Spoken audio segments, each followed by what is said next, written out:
Rachel hardly didn't flinch when her mother mentioned rent. She just kept folding her napkin, neat into quarters, like it might hold the pieces of her surprise. The casserole dish in the center of the table gave off a soft, peppery steam.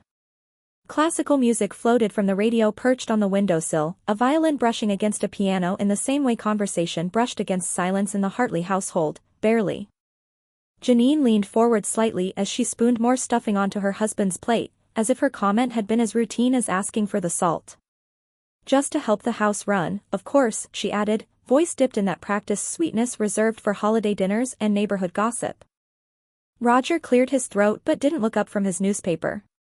The rustle of pages felt louder than usual in the room. Tessa, lounging across from Rachel in her college sweatshirt and messy bun, didn't seem to notice the shift. Her fingers danced across her phone screen, tapping with the rhythm of indifference. Rachel placed her folded napkin beside her plate. The stuffing had gone lukewarm, and the sweet potatoes, heavily buttered, clung to the side of her fork like an afterthought. She took a slow breath. "How much are you thinking?" she asked quietly. Janine, still smiling, used the back of the serving spoon to flatten the gravy inside its dish. 400. Nothing outrageous. You're working full-time, and with benefits. It's just a small contribution. Rachel glanced at Tessa, who hadn't looked up. Will Tessa be helping too? I'm in between things right now, Tessa said, her tone as casual as her shrug. Janine was quicker to reinforce. She's still figuring things out. You, on the other hand, you have stability. And this, she gestured broadly, this is about fairness. Rachel nodded, the kind of nod that didn't agree but didn't resist either. Her fork pushed through the green beans, now wilted and cold. Across the table, Roger buttered a roll with the care of a man deflecting landmines. The radio, undeterred, played a waltz no one was listening to. Dinner moved on with forced normalcy. Janine asked about the church's pie fundraiser. Tessa laughed at something on her screen. Roger retreated deeper into the folds of his paper. And Rachel, steady and quiet, finished her meal bite by tasteless bite. When the last dish was rinsed and dried, when the faint scent of rosemary and onion clung to the kitchen tiles, Rachel climbed the stairs to her room. It still wore its high school shell, the floral bedspread, the posters half faded behind clear tape, the ballerina slippers looped around the closet knob like they had somewhere better to be. She knelt beside her bed and pulled out the accordion file she'd hidden weeks ago. Inside, printouts of rental listings, penciled budget breakdowns, clipped grocery coupons in neat stacks. One manila folder had a post-it tucked behind its flap. The ink had smudged from where she'd pressed too hard. Peace isn't silence. Peace is earned. She slid into the desk chair beside her narrow window and turned on the old lamp with the wobbly shade. Outside, the wind stirred the last orange leaves across the street, piling them against the curb like autumn had unfinished business. Rachel sifted through the listings slowly. Too far. Too expensive. Already rented. She paused at one, a modest one-bedroom above the old sewing shop downtown. The photo showed a sunlit window, a small stove, and wooden floors with just enough where to prove someone had lived and tried in that space. She circled the listing with her pen, her thumb resting on it like a quiet declaration. The library smelled of lemon polish and old pages. Rachel's new sanctuary had no locks on expectations. The radiator hissed like it was settling into the cold. Rachel moved quietly through the staff room, her thermos steaming faintly beside a half-folded blanket. It was early, too early for patrons, but not for her. She'd begun to wake before the bells of the town's church chimed, before the school buses rolled past Maple Street. The cot was tucked behind a filing cabinet, just wide enough for a quiet night and just short enough that her feet brushed the folded edge. She made it up quickly, smoothing the blanket with care, as if making a bed still meant something even when no one saw. Her duffel slid beneath it, and her cardigan hung from the same peg where lost scarves had rested for years. She slipped on her work badge and moved through the back hallway, her steps muffled by old carpet. When she reached the main reading room, light filtered in through tall windows dusted with the season's first snow. The street lamps had just turned off, and across the square, the bakery's neon open sign blinked half-heartedly. At the front desk, a cup of cider waited, courtesy of the baker's son who stopped in on his morning route. It had become a silent agreement, 1 cup, no note, always left by 7:15. Rachel warmed her hands against it, grateful. Mr. Clifton Doyle arrived at exactly 7:22. He didn't need help finding the history section, but he walked past the desk all the same. He wore the same wool coat he had last week, collar slightly askew, a satchel with frayed corners at his side. Rachel offered a quiet good morning. "Looking for the local archive copy of the Federalist Papers," he said, tapping the desk once with a gloved finger. "I believe someone filed it under essays instead of politics," Rachel replied, already rounding the corner. They walked together through the quiet stacks. She reached up and pulled the book with practiced ease. When she turned, he was watching, not her exactly, but her ease, her economy of motion. He took the book with a nod and, after a pause, slid something from his coat pocket. A bookmark, well-worn, printed in faded ink, "Truth, like time, reveals." He placed it gently on the desk beside the checkout scanner. "I used to give these to students," he said. "Only when they asked better questions than they answered." Rachel offered a smile that didn't need words. Later that morning, the children's nook came alive in soft bursts, paper rustling, tiny coughs, the creak of beanbag chairs. Story time had ended 10 minutes ago, but one child lingered behind. Eli. He was 11, maybe, with 2 big sleeves and eyes that darted between shelves like they didn't trust stillness. Rachel knelt beside him. "Looking for something else?" He nodded slowly. "Something, where the kids figure it out without adults." She tilted her head. "You might like the Boxcar Children. First edition's long gone, but I think I have a copy tucked away." She returned a moment later with a book wrapped in a square of newspaper, part ritual, part protection. "You don't have to check it out," she whispered. "Just bring it back when you're ready." He took it with both hands, like it might break. By mid-afternoon, the library settled into its post-lunch hush. Darlene emerged from cataloging with her usual half-sigh, half-hum. "You always did keep things tidy," she said, glancing toward the stack of returned books Rachel had already reshelved. Rachel shrugged. "Habit." Darlene leaned against the edge of the counter. "Some people give without asking. You remind me of that." Rachel flushed slightly but didn't speak. Compliments, when given in earnest, landed differently. The sun dipped lower outside, casting long rectangles of gold across the carpet. Mr. Doyle returned, this time without a request. He approached the desk slowly, a brown paper bundle under his arm. He set it down gently and opened it to reveal a folded flannel blanket and a pair of worn leather gloves. "My wife kept extras," he said. "She always said Ohio winters don't ask if you're ready." Rachel blinked, then pressed her hand over the fabric for just a second. "Thank you." He shook his head. "You brought the Boxcar Children. Seems fair." When she turned back to the suggestion box at the end of the day, she expected crumpled receipts and maybe a misshelved sticky note. Instead, written in green marker on lined paper, she found, "Miss Rachel is nicer than Santa." Janine's heels echoed on the marble tile, too sharp for a place built on quiet. Rachel looked up instinctively, her hand stilling on the returns cart. Afternoon light streamed through the high windows, touching the tops of bookcases with a golden softness that did little to dull the sudden chill pressing against her spine. Her mother stood in the entrance of the Silver Pines Public Library as if she were stepping into a luncheon rather than a space carved from quiet. A camel-colored coat draped her frame. In one hand, she held the holiday cookbook Rachel had given her 2 Christmases ago, still pristine, its dust jacket uncreased. She walked with purpose, smiling in a way that never quite reached her eyes. "Thought I'd return this," Janine said brightly, setting the book down on the counter. "Didn't get around to using it, but it's in perfect shape. Just like new." Rachel reached for the book, her fingers brushing its cold spine. "I noticed." Janine's smile flickered. "I didn't mean." "It's fine," Rachel said, not looking up. "We both know it wasn't really about the recipes." A patron nearby turned the page of their newspaper. The soft rustle sounded louder than it should have. Janine leaned in slightly, lowering her voice but not her tone. You know, people are starting to ask questions. About you. About why you've disappeared. I haven't disappeared. Rachel's voice was calm, not cold. I just stopped showing up where I wasn't seen. Janine blinked, then straightened. You're embarrassing the family, Rachel. The words floated there, suspended like dust in sunbeams. Rachel didn't flinch. You started measuring love in dollars. A pause, brief but deep. Outside, a child's laughter rang faintly from the sidewalk.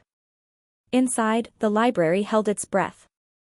Janine's mouth opened, then closed again. She took a half-step back. From the far aisle, Mr. Doyle appeared, his gait slow and measured. He didn't speak. He didn't need to.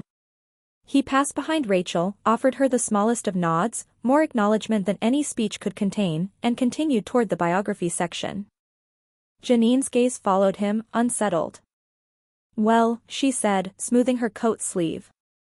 I hope this space doesn't make you think you're better than where you came from. It reminds me, Rachel said gently, that quiet doesn't mean small. Janine blinked again, but this time her words didn't find their footing. She turned and left without another sound, her heels receding into the hush. Rachel exhaled slowly. Her hand returned to the return cart, then paused. Tucked between a stack of interlibrary loan forms and the afternoon paperbacks was an envelope, cream-colored, thick, square-edged, like something from a time before email took over. Her name was typed across the front in neat, old-fashioned font, Miss Rachel Hartley. No return address. No stamps. She carried it to the desk and opened it carefully, as if it might disappear if touched too quickly. Inside, a single page. The paper held a faint texture, the ink slightly raised. It began simply. To whom it may concern. This letter serves as formal recognition of the ongoing contributions of Miss Rachel Hartley to the Silver Pines community. It continued with details, how she'd assisted elderly residents with Medicare applications, offered books and encouragement to children after school, remained after hours to help non-native speakers fill out housing forms. It listed moments Rachel hadn't thought anyone had noticed. At the bottom, in looping cursive, Clifton or Doyle. Below that, a postscript, copies have been forwarded to the town council and the church board. Rachel let the letter rest in her hands a moment longer, like holding a warmth she hadn't known she missed. She reread the last line, kindness doesn't shout. But it always leaves echoes. Rachel wasn't planning to speak at the town hall. But her name was already being spoken, just not by her. The folding chair beneath her creaked with each small shift of her weight. She'd arrived early, slipping into a back row near the windows, where the falling snow beyond the glass could anchor her if the room felt too loud. The scent of pine garlands mingled with slow-simmered cider, and someone had brought sugar cookies shaped like snowflakes. Steam rose from styrofoam cups tucked between mittened hands. Rachel clutched the envelope from Mr. Doyle inside her coat pocket. The paper had softened with time and body heat, its creases growing familiar, almost worn. She hadn't read the letter again today. She didn't need to. Its words lived in her now like the quiet thrum of heartbeats. Mayor Lindley opened the meeting with a few words about snow plow routes and the holiday lighting schedule. Someone mentioned the pothole on Brook Avenue. A soft chuckle passed through the crowd when a teen from the school committee nervously proposed themed recycling bins. Rachel listened, steady and unseen. Then Janine stood. She wore a muted maroon coat with a gold pin at the lapel and held a folded piece of paper that Rachel recognized as the kind Janine always kept in her handbag, just in case she needed a talking point. I'd like to take a moment to speak about something personal, Janine began, her voice warm and modulated. Some of you know my daughter Rachel. Or think you do. Rachel didn't move. She's stepped away from our family this season. Right before the holidays, no less. A pause. A breath wrapped in staged sorrow. It's been difficult. Families are supposed to come together this time of year, not divide. And I worry that some only see one side of the story. A few heads turned. One man in the second row scratched his chin. A woman glanced over her glasses toward Rachel's row. Rachel inhaled slowly and exhaled through her fingers, hidden inside her coat sleeves. I only ask for understanding, Janine continued. Sometimes, when someone seems distant, it's not because they're brave or noble. It's because they've chosen pride over connection. Silence followed. No gasps. No applause. Just the weight of her words settling like early snow on rooftops, soft, but cold. Then came another voice. Not loud, but certain. The town deserves truth, Mr. Doyle said, rising from his seat without hurry. Chairs shifted. Rachel turned her head just enough to see him. He wore his charcoal wool coat and held no notes. He looked not at Janine, but at the crowd. Miss Hartley, he said, has been a presence in this town far more consistent than most. I've seen her read to our children every week without fail. I've watched her walk elderly patrons through government forms with patience that most don't have. She has shown up, again and again, not for praise, but because it was needed. Janine opened her mouth, but he continued, not unkindly. Some people speak loudly and say very little, he said. Others say little and do a great deal. A long pause held the room. Then Mrs. Cortland from the bakery stood. She helped me after I fell behind on paperwork last winter. Never told anyone. Just came in early, asked for nothing, and stayed until it was done. Reverend Jenkins rose next. She volunteers during food pantry hours.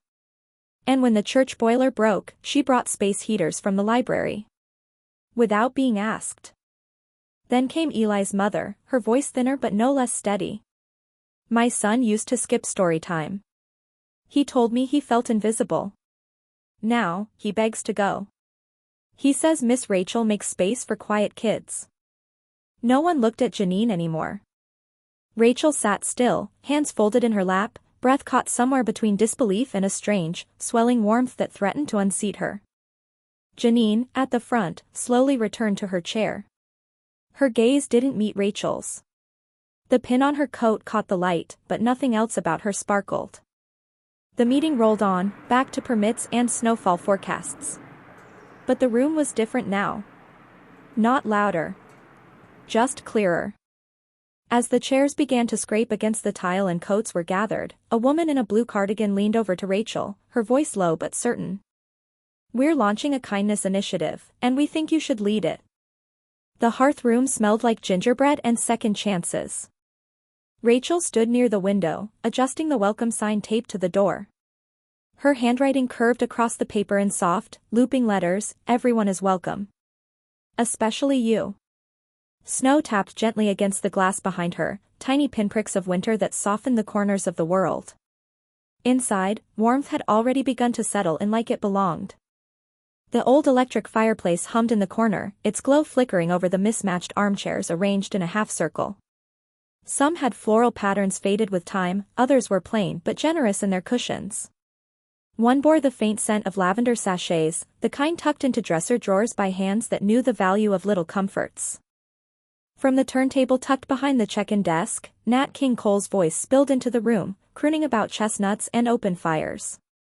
The scent of gingerbread cookies, donated that morning by Mrs. Cortland, mingled with peppermint and the earthy trace of old books. Rachel moved from chair to chair, placing paper cups of warm cider onto low tables. Each cup sat beside a small stack of children's books, pages gently pre-flipped to favorite stories. She knelt to tug the edge of a rug straight, then stood and surveyed the room.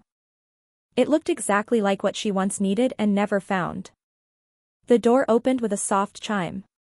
Lucy entered first, snow clinging to her boots and a red knit hat drooping over one eye. She clutched her copy of Charlotte's Web, the corners soft and curled like well-worn habits. I saved you a seat, Rachel said, pointing to a pillow near the fireplace. Lucy grinned, skipping toward it. She curled beside two older women with knitting projects tucked into canvas totes. They welcomed her with small nods and a shared roll of the eyes when the turntable skipped once before correcting itself. Eli came next, holding his mother's hand. He wore a sweater too big and carried something behind his back like it might dissolve if anyone asked about it. Rachel didn't ask. She simply smiled and gestured toward the end of the armchair line where a beanbag chair waited like an old friend. When the last mitten had been removed and the cider had cooled just enough to sip, Rachel opened the Velveteen Rabbit. She didn't announce it. She just began. Her voice carried with the kind of softness that invited quiet rather than demanded it. Children leaned in, and grown-ups listened, even if they pretended not to. The story unfolded, familiar and gentle. Partway through, Lucy raised her hand without lifting it. "Miss Rachel," she whispered, "can kindness make someone real?" Rachel paused, just briefly. "I think it already does," she said. The story continued. When it ended, there was no applause, just the hush of shared breath and the shifting of shoulders eased from tension. Eli stood and approached Rachel slowly. He handed her a card made from folded construction paper, taped at the sides and colored in careful crayon strokes. On the front, it read in blocky green letters, "You are my library hero." Rachel held it like it was made of glass. Before she could thank him, a familiar tap of footsteps approached. Mr. Doyle crossed the room, his wool coat smelling faintly of pine. He said nothing as he set a small box on the desk beside her. Its lid was plain, but inside, nestled in cotton, gleamed a pin, "Heart of the Pines," etched in silver script. Rachel looked up. He only nodded. She didn't speak, not yet. Her hands hovered over the pin, then closed the box gently and placed it on the shelf behind her, beside the vintage globe and the old community guestbook. The her hearthroom, buzzed softly with the sound of pages turning, cider being sipped, and Nat King Cole beginning another round of memories. Then the front door swung open. A gust of wind followed. Tessa walked in, arms crossed. Tessa never knocked, she just arrived like trouble trailing perfume. Rachel didn't look up immediately. She was helping a boy zip his coat while his grandmother collected knitting needles left on the side table. Outside, the snow had thickened into a curtain, softening the streetlights into watercolor smears. The hearthroom was settling into its evening hush, the final chapters of conversation dwindling to murmurs. Tessa stood in the doorway, her boots still damp, her coat too thin for the Ohio winter, chosen more for fashion than warmth. Her arms were crossed, but her eyes darted, scanning the room like she hadn't expected to find it so full, or so gentle. Rachel smoothed the child's collar, smiled at the grandmother, and rose. Tessa didn't wait. "Got a parking ticket downtown," she said. "Didn't see the sign." "It's $50. Rachel nodded once, not as agreement, just acknowledgement. "I need a spot," Tessa continued, flipping her hair over her shoulder like punctuation. "Just until next week. I'll pay you back." Rachel walked to the small counter near the fireplace. She reached into a drawer and returned with a white envelope and a folded square of cardstock. She handed both to Tessa without drama. Tessa opened the envelope, expecting bills. Instead, she found a local bus pass, punched through mid-January. The card was a Wintercup Cafe voucher, 1 coffee, 1 muffin, no expiration. "You serious?" Rachel nodded. Tessa stared at her. "So now you're the saint of Silver Pines?" Rachel's voice was soft, but it didn't bend. "No. Just someone who stopped waiting to be rescued." A silence stretched between them. Tessa's posture shifted, not aggressive, not apologetic, but unsteady, like someone who'd expected a door and found a mirror. She tucked the pass and voucher into her pocket. "Whatever," she muttered, but her tone lacked teeth. She turned toward the door, pausing long enough for her shadow to brush the edge of Rachel's boots, and then she left. No slammed door. No last word. Rachel stood still for a moment, her hand resting lightly on the counter's edge. Then Mr. Doyle passed behind her, slow and deliberate as always. He didn't speak until he reached the side of her chair. His hand rested gently on her shoulder, just the weight of it, nothing more. "You built something better than a house," he said. "You built a place that holds." Rachel didn't turn. She just closed her eyes for a breath, letting the words settle where they landed. The last guest gathered their scarf and nodded. Rachel smiled, waved, and began the quiet closing ritual. She collected stray cups, smoothed the seat cushions, unplugged the turntable with a small pop of silence. Outside, the library windows glowed gold against the snow, like lanterns left out for someone still finding their way. She moved to the light switch. The hearth room dimmed, row by row. In the corner, just beneath the string of warm white bulbs, Eli's card still sat propped up on the low shelf, its green crayon letters slightly crooked, slightly bold. Library Hero. On a snowy evening in a small-town library, kindness found its voice not in speeches, but in soft gestures and steady presence. Rachel didn't demand recognition, she simply showed up, day after day, until others began to see her not for how loudly she spoke, but for how deeply she cared. Sometimes, it's not grand declarations that change the world, but the quiet resilience of those who keep the light on for others. Like a porch lamp glowing through a winter storm, one act of compassion can guide someone home. If this story stirred something in you, perhaps it's time to notice the silent kindnesses around you, or become one yourself.